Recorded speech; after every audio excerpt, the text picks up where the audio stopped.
já prestou atenção na letra desse hino? Que venceram a luta afinal.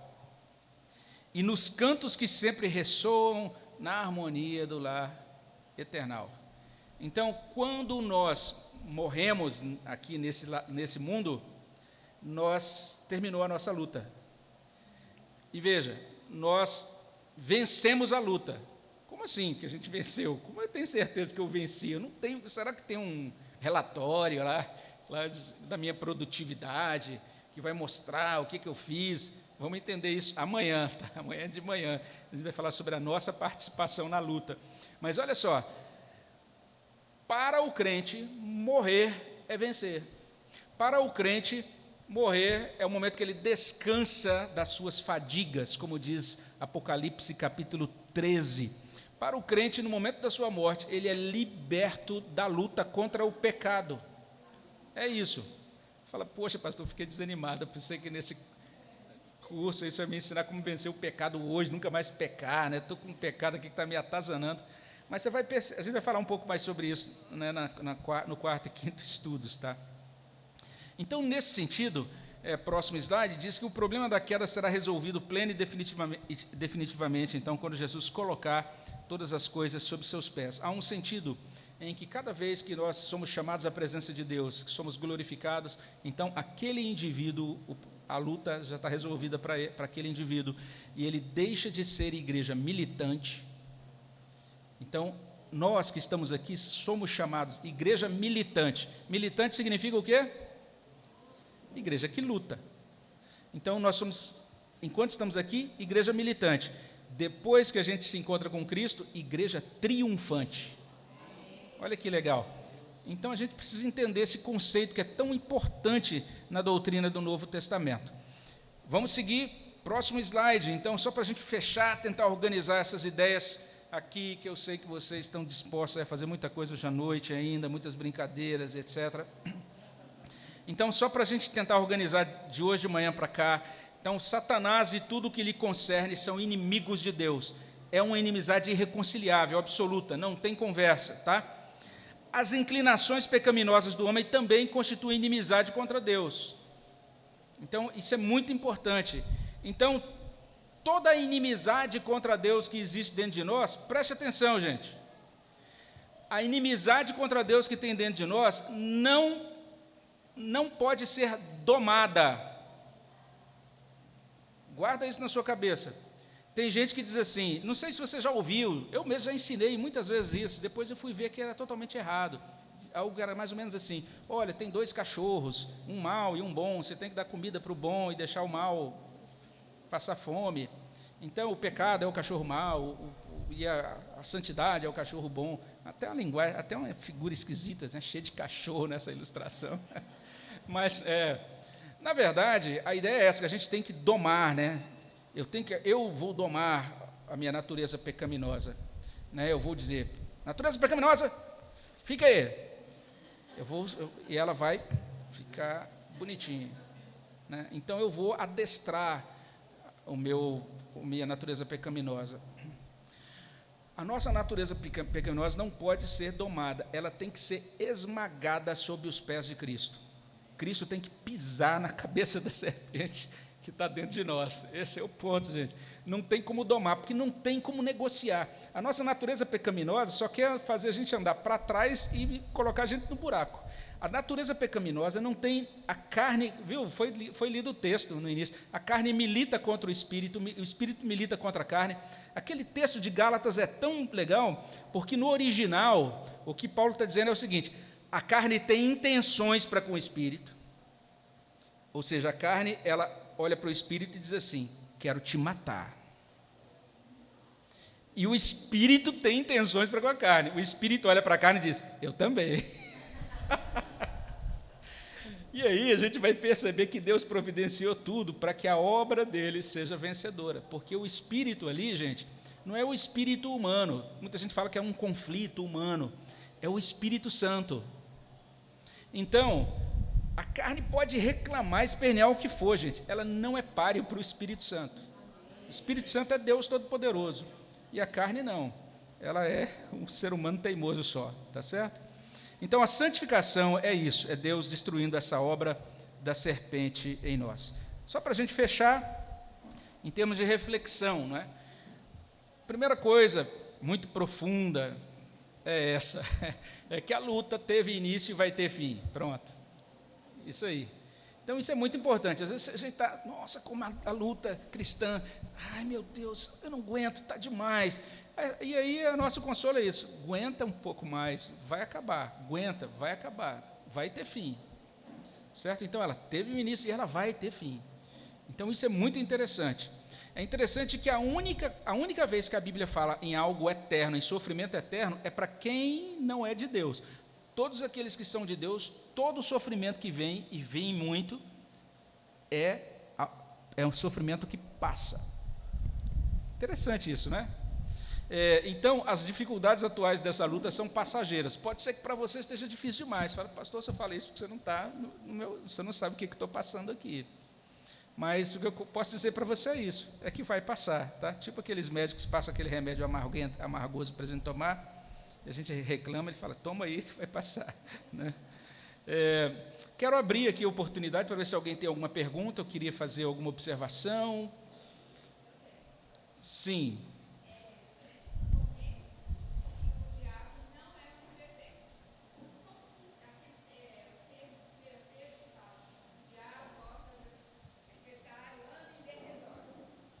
É porque é isso que ele faz mesmo, ele anda em derredor mesmo.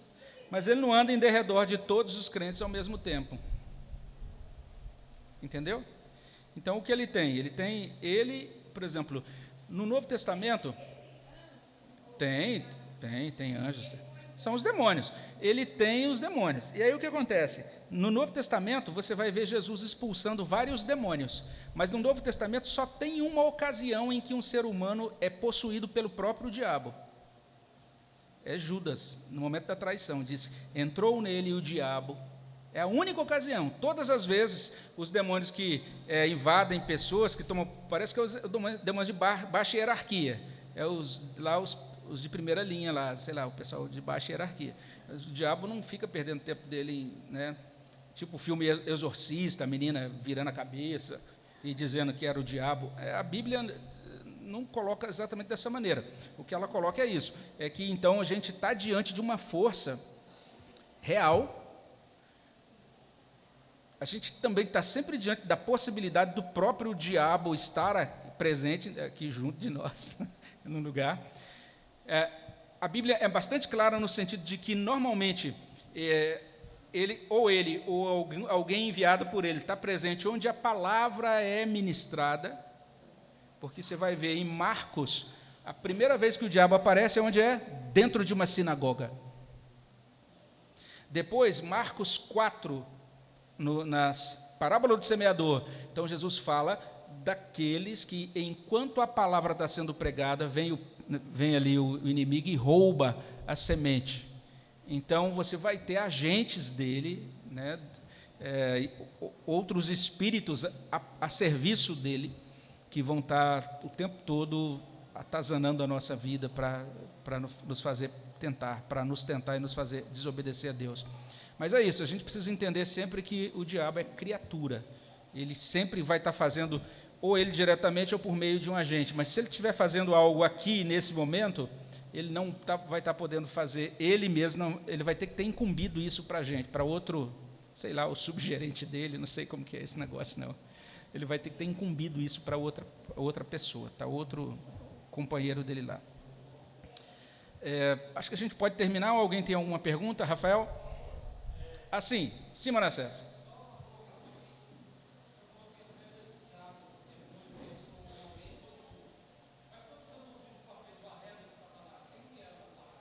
Ali não era possessão, era só aquilo que eu falei hoje, dessa questão da possibilidade de você ser um agente do diabo, porque aceita uma influência, né?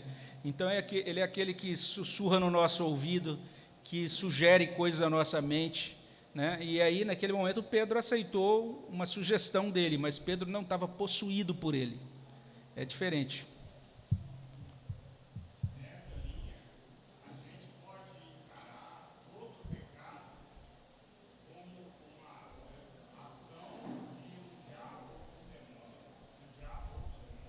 Legal, essa pergunta do Rafael é muito boa. A gente pode considerar todo o pecado como uma ação específica de um demônio? A gente não tem uma base firme para isso, tá? Mas o que a gente pode dizer é o seguinte, é que cada vez que a gente peca, mesmo que naquele pecado específico não tenha vindo um demônio e agido na nossa cabeça ou feito alguma coisa assim, mas naquele pecado específico, cada vez que qualquer um de nós peca, em qualquer momento, seja qual for o pecado, nós estamos replicando uma postura de rebeldia do diabo. Ou seja, ao invés da gente estar refletindo a imagem de Cristo, que é o nosso Redentor, nós estamos refletindo uma imagem do rebelde eterno, impenitente eterno, que é o diabo. Então, cada vez que a gente opta pelo pecado, a gente está, de certa forma, negando, vamos dizer assim, o nosso Redentor. Estamos sendo desrespeitosos para com ele, desconsiderando. E, nesses termos, sim, a gente pode dizer que isso tem a ver, está ecoando essa ação demoníaca que existe dentro da história, né? Algumas vezes vai ser, sim, algo muito direto, que vai ser uma ingerência direta, e às vezes não, às vezes vai ser só o nosso coração querendo fazer coisa errada mesmo.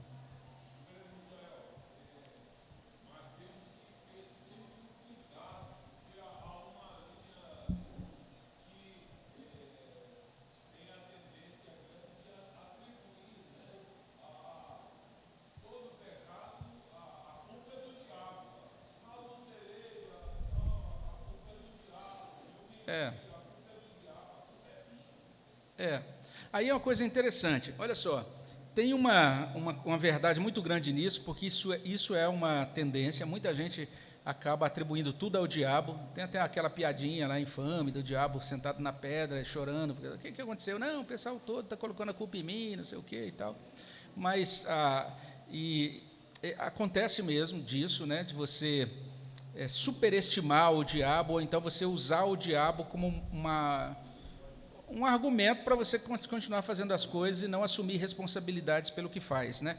Tem uma oração na liturgia católica romana que eu gosto muito, né?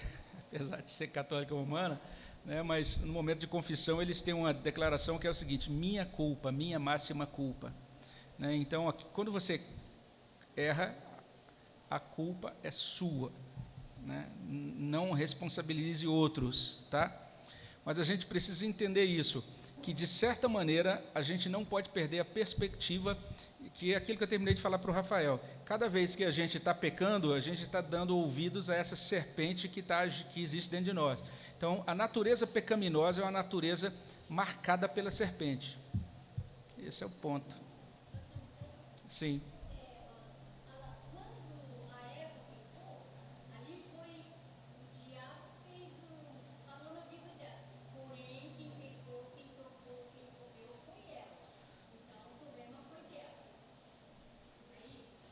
Sim, não. Quando ela pecou, o que aconteceu? Ela pecou, certo? O que Deus fez? Maldita és tu, serpente. Você tem culpa aí. E depois, agora você vai ter tais e tais consequências e tal. Os dois estão responsáveis. Todos os agentes que erraram são responsabilizados por Deus. O diabo, seus anjos, seus demônios, e também o ser humano que aceitou a conversa mole do demônio. Então, todo mundo que peca é responsabilizado, seja esse ser humano, seja esse anjo, seja esse demônio.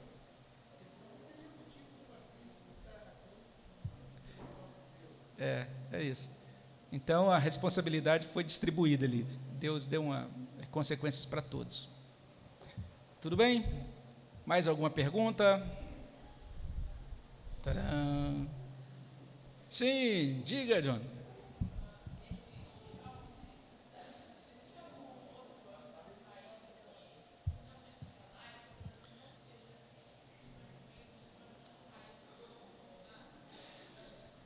Tá. Se existe outro anjo caído além de Satanás. É isso? Eu creio que, na verdade, na raiz de todo o pecado, porque você vai perceber que na raiz de todo o pecado existe essa petulância de querer ser igual a Deus. Quando a gente faz uma coisa conscientemente pecaminosa, naquele momento a gente está sendo Deus para nós. A gente está dizendo, nesse momento, o Senhor da minha vida sou eu, e não é o Senhor. É a gente querendo ser igual a Deus. Por isso que eu falo que a gente se assemelha nesse momento a Satanás, entende? Ao rei de Tiro e também ao rei da Babilônia e todos os outros que acontecem. Então, o que a gente tem é a figura de Satanás que caiu e que levou consigo, se a gente pode tomar isso como certo, de acordo com Apocalipse 12. Abra aí sua Bíblia em Apocalipse 12. E aí a gente vai ler só esse texto para a gente terminar.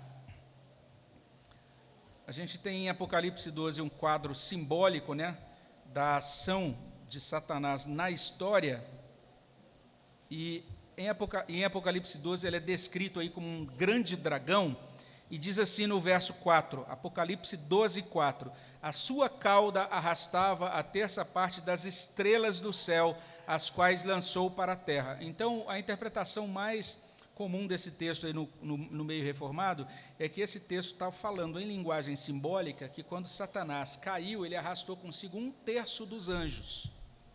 Então, 1/3 dos anjos se tornou demônio. Aí a gente entende, como a gente não sabe o número exato, mas tudo indica que foi bastante demônio. Ok, gente. Mais alguma pergunta? Alguém está perguntando, quando o senhor vai parar? Estão levantando um cartaz, saia. Entendi. Então, vamos terminar, né? A gente vai passar agora, vai ter um momento de oração. Se você tiver alguma pergunta a mais, você pode, de repente, guardar para fazê-la amanhã, né? Porque hoje a gente teve essa questão de horário aqui, mas vamos orar, e vamos pedir a Deus que nos conceda fé, disposição, para a gente continuar firmes na luta cristã, e certos de que a vitória derradeira chegará, tá certo? Vamos orar nesse sentido. Senhor, abençoa o nosso coração, traz a Tua palavra para a nossa vida, enche o nosso coração de animação, de esperança, essa plena convicção daquelas coisas que não se veem, como diz a Tua palavra lá em Hebreus 11:1, nos dê essa fé, essa confiança de que, passando por esse mundo, enfrentando toda a luta cristã, nós temos a nossa caminhada e o nosso triunfo garantidos, ó Deus, especialmente por tudo aquilo que Cristo realizou, por quem Ele é e por tudo que Ele fez e continua fazendo na nossa vida. Te agradecemos por isso, pedimos a Tua bênção sobre cada pessoa aqui, todos que estarão aqui, que dormirão nesse lugar, aqueles também que retornarão para Rio Preto. Que o Senhor abençoe, conceda graça, conceda saúde, conceda proteção do Senhor, abençoa as nossas vidas, é o que pedimos no nome de Jesus. Amém, Senhor. Amanhã, então, 3:30 da manhã, todos aqui novamente, né?